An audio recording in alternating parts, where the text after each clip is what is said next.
یہ بالکل ایک غیر معمولی بات تھی. جیسے میں نے کہا کہ اس کیس میں بہت ساری غیر معمولی بات ہو رہی ہیں جو کہ عام عدالتی روایات کے مطابق، عدالتی تاریخ کے مطابق نہیں ہوتی ہیں، اور نہ ہی جو پولیس جو اقدامات کر رہی ہے وہ بھی اس طرح کے نہیں ہیں جس طرح کے ہوتے ہیں. تو اس کے بعد آگے وہ کہتے ہیں کہ منتظم جج کے پاس عدالتی رائے میں منتظم جج کا پولیس ریمانڈ کی جگہ جوڈیشل ریمانڈ کا فیصلہ غیر قانونی ہے. یہ تحریری حکم نامہ کہہ رہا ہے. اور اس کے ساتھ ساتھ یہ بھی عدالت نے کہا کہ کسی بھی فریق نے جوائنٹ انویسٹیگیشن یا جوائنٹ انٹیروگیشن کا ٹیم بنانے کی درخواست نہیں کی تھی. تاہم منتظم جج کی جانب سے کہا گیا کہ جوائنٹ انویسٹیگیشن ٹیم یا جوائنٹ انٹیروگیشن ٹیم بنائی جائے. جوائنٹ انٹیروگیشن ٹیم بنانے کا منتظم جج کا فیصلہ ان کے دائرۂ اختیار سے تجاوز کرتا ہے. یہ بہت بڑی بات لکھی ہے تحریری ججمنٹ میں کہ جی آئی ٹی کا منتظم جج کا فیصلہ دائرۂ اختیار سے تجاوز ہے. آگے یہ کہتے ہیں تحریری ججمنٹ میں لکھا گیا ہے کہ عدالت کا منتظم جج کے اختیارات واپس لینے کے لیے حکم نامے کی کاپی چیف جسٹس، قائم مقام چیف جسٹس اور سیکرٹری داخلہ کو بھیجنے کی ہدایت کی گئی ہے، اور عدالتی مفاد و انصاف کے لیے منتظم جج کے اختیارات کسی اور عدالت کو دیے جانے کا حکم دیا گیا ہے. یہ آج کا انسداد دہشت گردی کی عدالت کے جو منتظم جج تھے ان کے خلاف اور ان کے حوالے سے یہ ایک بہت بڑی ججمنٹ آئی ہے. اس سے قبل ہم نے انسداد دہشت گردی کی عدالت کے منتظم جج سے متعلق اس قسم کی ججمنٹ یا اس قسم کی ڈائریکشن یا اس قسم کی ہدایات کبھی بھی نہیں دیکھی ہیں. اور یہ جب سے انسداد دہشت گردی کی عدالتیں بنی ہیں غالباً یہ ایک پہلا موقع ہوگا جب اس قسم کی کوئی چیز آ رہی ہے. اور یہ بہت ہی امپورٹنٹ کیس بنتا جا رہا ہے.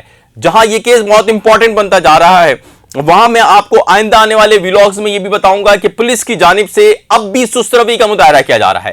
پولیس کی جانب سے اب بھی بہت ساری چیزیں ایسی چھوڑی جا رہی ہیں جس سے ملزمان مستقبل میں فائدہ اٹھا سکتے ہیں. اگر اس کیس کے اندر ملزمان کو سزا نہیں ہوئی تو یقین جانیے کہ لوگوں کا قانون پر جو اعتماد پہلے ہی ڈاؤٹی ہے وہ مزید ڈاؤٹ کا شکار ہو جائے گا. لوگ انصاف کے سسٹم سے نا امید ہونا شروع ہو جائیں گے. اگر اس نا امیدی سے بچانا ہے لوگوں کو پولیس پر اپنا اعتماد کو پولیس کو چاہیے، پولیس یہ چاہتی ہے کہ لوگ جو ہیں وہ پولیس پر اپنا اعتماد رکھیں، پولیس کے پاس اپنے مسائل کو لے کر آئیں، پولیس کی عزت و اہمیت ماضی کی طرح دوبارہ ہوں. تو اس کیس کو ideal case, role model case بنانا ہوگا، اس کیس کو اچھے سے لے کر چلنا ہوگا. اسی طرح عدالتوں کو بھی اپنے فیصلوں کے اندر بہت زیادہ سوچنا ہوگا کیونکہ اب سوشل میڈیا کا دور ہے اور اس کے اندر ہر چیز کو ڈسکس کر لیا جاتا ہے. تو لہٰذا یہ کیس بہت امپورٹنٹ ہو گیا ہے. آج ایک اور ایک بڑی اپڈیٹ اس کیس کے اندر ہوئی ہے کہ جناب اداکار ساجد حسن کے بیٹے ساحر حسن کو جوڈیشل مجسٹریٹ نے، جو کہ سینٹرل جیل کے اندر اس کیس کی سماعت ہوئی تھی، عدالتی تحویل میں جیل بھیجنے کا حکم دے دیا ہے. اس سے قبل ان کے پاس سے منشیات برآمدگی اور اس کے علاوہ پولیس کی جانب سے یہ بھی الزام عائد کیا گیا ہے کہ وہ اس پورے جو منشیات ہے اس کو نہ صرف منگواتے تھے یحییٰ اور بازل سے بلکہ اس کو وہ بیچتے بھی تھے. اور یہ پورے الزامات ابھی پولیس کی جانب سے ثابت کرنا باقی ہیں. پولیس نے ابھی تک صرف منشیات کی برآمدگی پر ریمانڈ ضرور لیا ہے لیکن ابھی تک پولیس نے ان کا نیکسس ثابت کرنے میں ناکام رہی ہے. پولیس ابھی تک یہ بات ثابت کرنے میں ناکام رہی ہے کہ ساجد حسن کے بیٹے، اداکار ساجد حسن کے بیٹے ساحر حسن اس کیس کے اندر واقعی میں گلٹی ہیں اور وہ منشیات کو فروغ کرتے تھے.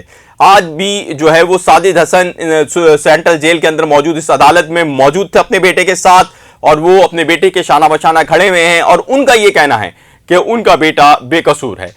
قصوروار کون ہے اس کا فیصلہ تو آئندہ آنے والی سماعت میں ہو جائے گا.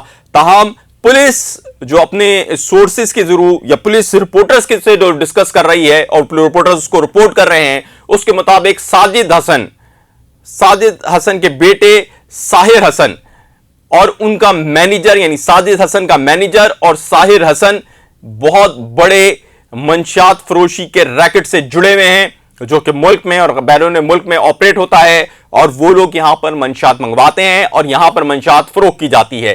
ساحر حسن پولیس کے مطابق جو انہوں نے لیک کی ہے انفارمیشن اس کے مطابق ساحر حسن جو ہیں وہ جو ہماری میڈیا انڈسٹری ہے اس کے اندر اسی طرح بزنس مین اور بیوروکریٹ کو جو ہے وہ جو منشیات سپلائی کرتے رہیں اور وہ اس ریکٹ کا حصہ ہے جو کہ یونیورسٹیز اور کالجز کے اندر بھی منشیات کو پہنچاتے ہیں.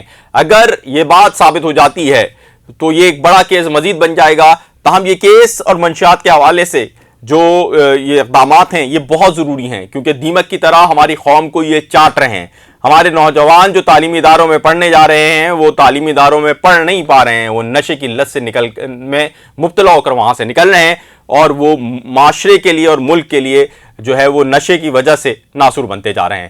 اپنے گرد و روا کے لوگوں کا خیال رکھیے، اور اگر آپ کو قریب میں کوئی منشیات استعمال کرتا ہوا دکھے، کوئی اپنا نوجوان، کوئی اپنے گلی کا لڑکا، تو اس سے کراہت کا رویہ اختیار نہ کیجیے۔ اس کو جو ہے وہ آپ نے اپنے سے اس سے بزدل نہیں ہونا، بلکہ آپ نے اس کو درست کرنے کی کوشش کرنی ہے۔ یہ بہت ضروری ہے، کیونکہ یہ جو سسٹم کے تحت یہ پھیلائی جا رہی ہے منشیات، اس میں لوگ جو ہیں وہ شامل ہوتے ہیں، ان کو مفت میں پہلے دی جاتی ہے، اور بعد میں پھر ان کو جو ہے وہ ان سے پیسے لیے جاتے ہیں، جس کے بعد وہ چوری چکاری بھی کرتے ہیں، اور اگر پیسے والا ہوتا ہے تو وہ خرید لیتا ہے، نہیں پیسے والا ہوتا تو پھر اس کو بولتے ہیں کہ تم نے بیچنی ہے، اور وہاں سے پیسے جمع کرنے ہیں، اور پھر اس کو ڈسٹریبیوٹر بنایا جاتا ہے۔ اپنے گرد و نواح کے لوگوں کا خیال رکھنا ہے آپ نے، اور ابھی تک اگر آپ نے رپورٹرز 21 کو سبسکرائب نہیں کیا تو گزارش ہوگی سبسکرائب کر لیجئے۔ آپ کا بہت شکریہ، آداب ہے۔